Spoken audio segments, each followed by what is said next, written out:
provide that blanket of safety and ensure that we're properly prepared to respond to any and all incidents, in particular to incidents that occur in schools. And that's why Metro and all first responders took part in Operation Mustang, a full-scale exercise with a pretend active assailant on a deadly rampage at Shadow Ridge High School.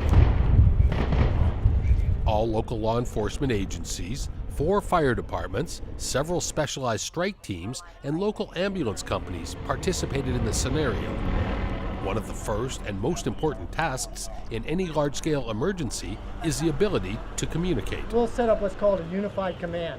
And so law enforcement and fire will, and other support agencies will unify in command and make decisions together. That way the resources aren't acting independently, but are acting as a focused, cohesive group.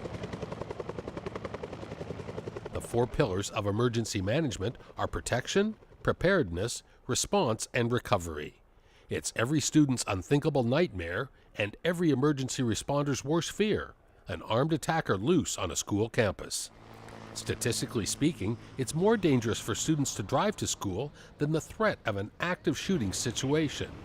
But with 22 school shootings nationwide already this year, it's always a challenge to respond in a cohesive, coordinated fashion.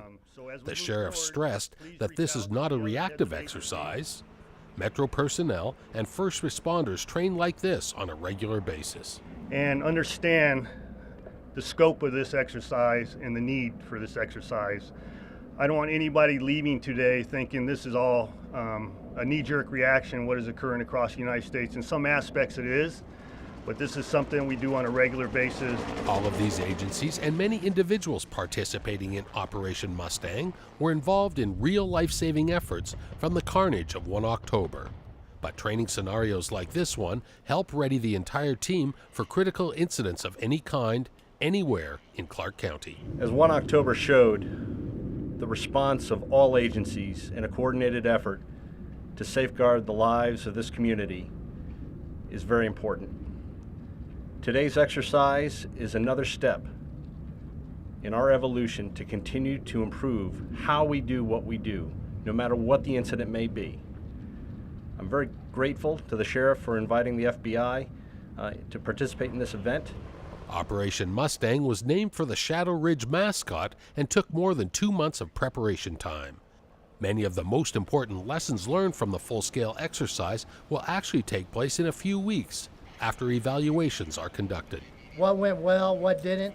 But then after that, there's a much more in-depth after-action report that will take place, in which you'll get comments from everybody, you'll compile those, and then you'll send out a report with recommendations, and then you build training off of those recommendations.